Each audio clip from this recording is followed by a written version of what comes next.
Assalamualaikum warahmatullahi wabarakatuh. Perkenalkan, nama saya Nur Rofifa Marzuki, Stanbook 065 2018 0145. Kali ini saya ingin memenuhi ujian final dari mata kuliah Ilmu Dakwah kelas B2. Dan tema saya atau materi saya ialah struktur dakwah. Pengertian dakwah. Secara etimologi, kata dakwah merupakan bentuk masdar dari kata yad'u dan da'a yang artinya ialah memanggil, mengundang, mengajak, menyeru, mendorong, dan memohon. Sementara itu, arti dakwah juga disebutkan memiliki pengertian yang berarti penyampaian atau penjelasan. Nah, selanjutnya, struktur dakwah. Terdapat beberapa hal yang menjadi bagian inti dari struktur dakwah, diantaranya adalah: 1. Adanya komunikasi yang terjalin. 2. Metode yang digunakan untuk menyampaikan dakwah. Ketiga, menyampaikan dakwah dengan prioritas. Keempat, kunci keberhasilan dakwah. Kelima, pemahaman penerima pesan dakwah. Keenam, hal-hal yang perlu dievaluasi dalam dakwah. Selanjutnya, yang pertama ada yang namanya adanya komunikasi yang terjalin. Komunikasi merupakan suatu proses di mana dua orang atau lebih membentuk atau melakukan pertukaran informasi dengan satu sama lainnya, yang pada gilirannya akan tiba pada saling pengertian yang mendalam, di mana peran dai sebagai komunikator, yakni pihak yang mengirim pesan kepada khalayak, itu mampu menyampaikan pesan-pesan dakwah secara baik dan efisien kepada mat'u sebagai penerima pesan. Terdapat 3 pesan yang disampaikan dai kepada mat'u, yakni pesan 1. Mengajarkan tauhid. 2. Memberi kabar tentang hari pembalasan. Ketiga, mengubah perilaku masyarakat jahiliyah. Selanjutnya untuk poin kedua, metode yang digunakan untuk menyampaikan dakwah. Yang pertama, ceramah. Nah, metode ceramah adalah suatu bentuk penyajian bahan pengajaran melalui penerangan dan penuturan secara lisan oleh dai kepada mat'u dengan tentang suatu topik pembahasan. Selain itu, metode ceramah juga dilakukan dengan berbicara menggunakan intonasi yang lembut disesuaikan dengan kondisi audiens.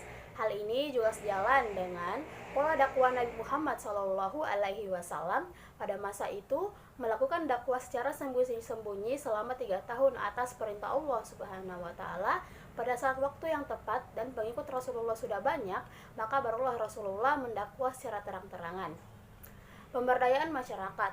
Metode pemberdayaan masyarakat merupakan suatu metode dakwah bilhal, yang mana dakwah bilhal ini merupakan dakwah dengan aksi yang nyata, seperti memberdayakan aset yang dimiliki oleh suatu komunitas untuk dikembangkan sehingga masyarakat tersebut memiliki kemampuan untuk bangkit dari keterbelakangan. Nah, selanjutnya poin yang ketiga, menyampaikan dakwah dengan prioritas. 1. Materi dakwah selalu berlandaskan Al-Quran. Seorang dai harus membaca Al-Quran, menyampaikan isi Al-Quran, dan memahami ayat-ayat Al-Quran. Keutamaan dakwah dengan ilmu ialah kita membaca kitab-kitab Al-Quran. Ada beberapa makna yang terkandung di dalam Al-Quran tentang dakwah, yaitu mengajak dan menyeru kepada kebaikan. Nah, selalu sabar. Dakwah merupakan tugas mulia yang harus dijalani dengan sabar dan ikhlas. Seorang dai juga memerlukan keikhlasan supaya jiwanya bersih, sehingga mereka dapat menikmati pahit getirnya dakwah tanpa mengeluh. Karena itu, sifat sabar dan tabah perlu diterapkan saat menghadapi cobaan dalam berdakwah. Selanjutnya, akhlak terpuji. Seorang dai harus memiliki sifat mulia, yaitu sidik, amanah, tablik, dan fatona, di mana seorang dai dikenal oleh masyarakat sebagai seorang yang terpercaya. Apa saja yang dilakukannya hanya untuk Allah Subhanahu wa Ta'ala dan masyarakat yang dilayani dan dicintainya. Nah, poin keempat, kegigihan dan keuletan. Adanya semangat mengajak kerabat untuk mengenal Allah Subhanahu wa Ta'ala. Bila seorang dai berada di tengah-tengah masa, hendaklah dapat memberikan semangat agar senantiasa mengikuti semua ajakan dai, dan dalam hal ini juga dai harus memiliki kegigihan dan keuletan dalam menyampaikan pesan-pesan dakwah kepada mat'u. Nah, selanjutnya pada poin keempat ada yang namanya kunci keberhasilan dakwah. Kunci keberhasilan dakwah pada poin A, mengangkat teladan Nabi Muhammad SAW. Hal ini sangat penting dilakukan untuk menunjang keberhasilan dakwah, di mana Nabi Muhammad SAW berhasil mengubah masyarakat dalam waktu yang amat singkat. Selain itu, Nabi Muhammad SAW juga merupakan pembimbing, teladan, inspirator. Dilihat dari sifat-sifat Nabi Muhammad, yaitu memiliki sifat mulia yakni sidik, amanah, dan tabligh. Seorang dai harus ikhlas berdakwah karena Allah Subhanahu wa taala. Seorang dai juga harus menyampaikan dakwah dengan ikhlas yang menjaga dirinya dari sifat sombong. Dakwah yang disampaikan dengan ikhlas tentu mengena di hati jamaah. Nah, yang poin ke C, berusaha untuk mendidik diri sendiri.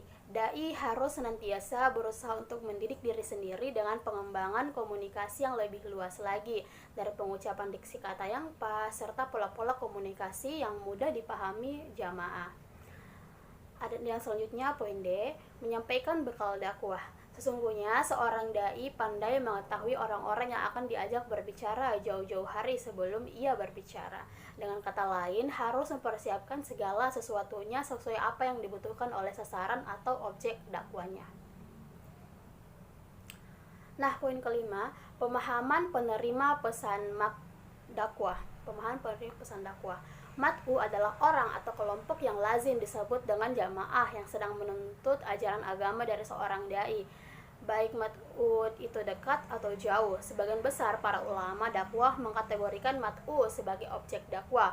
Objek dakwah ini meliputi masyarakat dilihat dari berbagai segi, yakni pertama, sasaran yang menyangkut kelompok masyarakat dilihat dari segi sosiologis berupa masyarakat terasing, pedesaan, kota besar maupun kota kecil. Nah, yang kedua, sasaran yang dilihat dari segi tingkat usia berupa golongan anak-anak, remaja, dewasa maupun orang tua. Nah, selanjutnya pada poin ke-6, hal-hal yang perlu dievaluasi dalam dakwah. Nah, penyajian pesan komunikasi harus lebih bagus lagi dari sebelumnya. Kalau sebelumnya hanya menyampaikan pesan-pesan dakwah secara lisan saja, maka dai harus memberikan kebaruan dalam penyampaian pesannya kepada khalayak dengan cara teknik asosiasi. Nah, yaitu penyajian pesan komunikasi dengan cara menumpangkannya pada suatu objek atau peristiwa yang sedang menarik perhatian khalayak. Nah, itulah hasil presentasi saya. Kurang lebihnya mohon dimaafkan. Wabillahi taufik walhidayah. Wassalamualaikum warahmatullahi wabarakatuh.